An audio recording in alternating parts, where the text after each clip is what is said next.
The dense fog wrapped around the ancient woods, as if it were a living creature, breathing, wrapping itself around every tree, every branch, every blade of grass.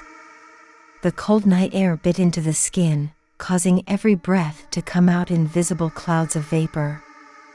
No sound could be heard, except for the occasional rustle of leaves, as though something was shifting between them.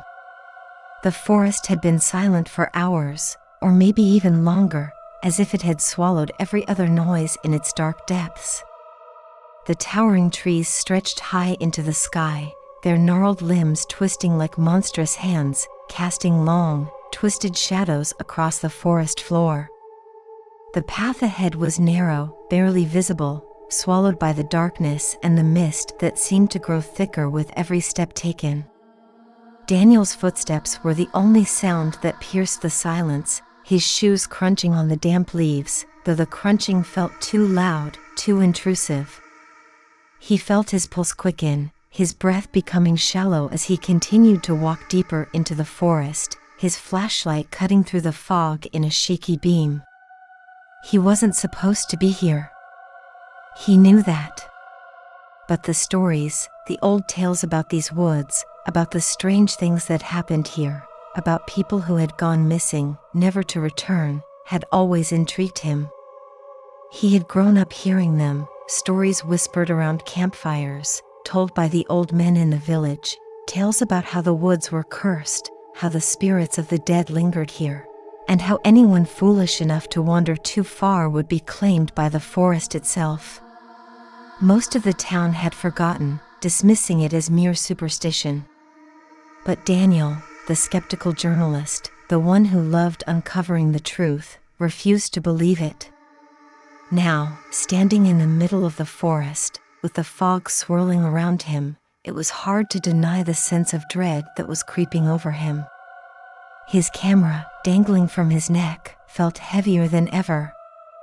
He had been filming for hours, capturing every moment, every strange sound, every eerie sight, and yet, nothing had seemed too out of the ordinary.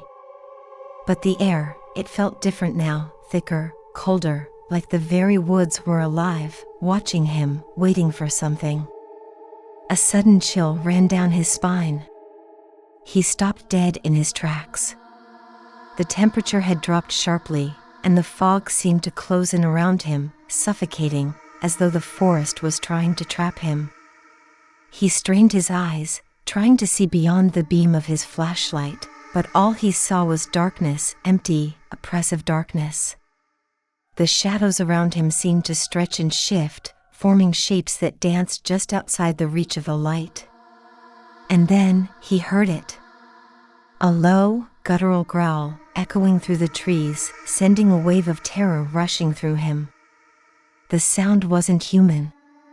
It was something else, something primal, something ancient. His heart skipped a beat as his eyes darted around, scanning the darkness, searching for the source of the sound.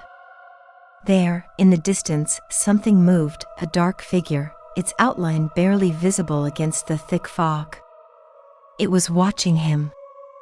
Daniel's breath caught in his throat as the figure took a slow step toward him, the sound of its movement soft, almost deliberate. It was too far away to see clearly, but Daniel could feel its presence, like the air around him had shifted, like the forest itself was holding its breath. He swallowed hard, his throat dry, his legs frozen in place. The growl came again, louder this time, a deep rumble that seemed to vibrate the very earth beneath his feet. His flashlight flickered, casting erratic shadows across the trees. His heart was pounding now, blood rushing in his ears. He was too far in. Too deep. The woods had him. Without thinking, Daniel turned and ran, his feet pounding the earth beneath him as he sprinted down the narrow path, his camera bouncing wildly against his chest. The fog seemed to grow thicker, the shadows deeper. The growl followed him, growing louder with each step he took, as if the creature was gaining on him, getting closer, closer, and closer still. His breath came in ragged gasps, the cold air searing his lungs, but he didn't dare stop. The path twisted, leading him deeper into the heart of the forest, further from safety, further from the village, where the air was warm, where there was light, where there were people. But here, there was nothing but the darkness, the fog, and the creature hunting him. Suddenly, he stumbled, his foot catching on something in the underbrush.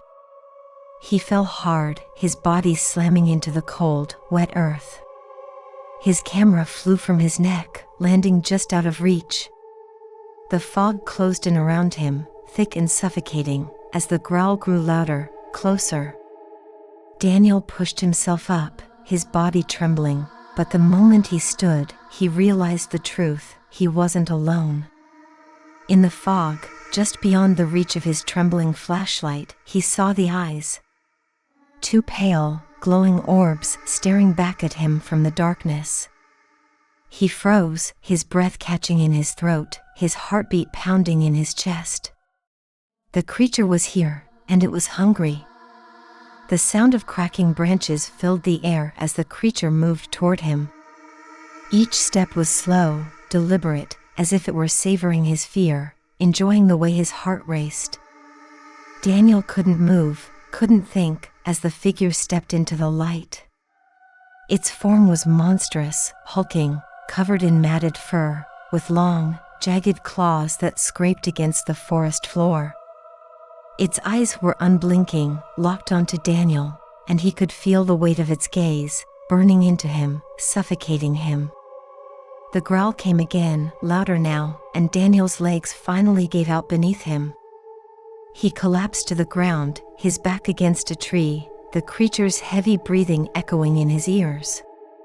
The fog closed in around them, thick and suffocating, as if the forest itself was closing its grip. "Please," Daniel whispered, his voice barely audible above the growl. "Please, just let me go." But the creature didn't answer. It simply stood there, its eyes fixed on him, as the forest around them seemed to shift, the trees bending, twisting, closing in. The shadows danced in the mist, like ghosts, like spirits trapped within the very woods, watching, waiting. Daniel knew, deep down, that he wasn't going to make it out of here. The woods had claimed him. As the creature stepped forward, its clawed hand reaching out for him, Daniel's flashlight flickered one final time, casting a fleeting light across the forest, across the twisted trees, across the creature's gaping maw, and then darkness. And then nothing. The forest was silent again, as if nothing had ever happened.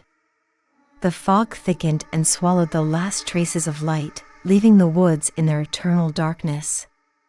Daniel's camera, abandoned on the forest floor, lay still, the lens cracked, the screen flickering with static. In the morning, when the sun finally rose, the village would find nothing. There would be no sign of Daniel, no trace of his struggle.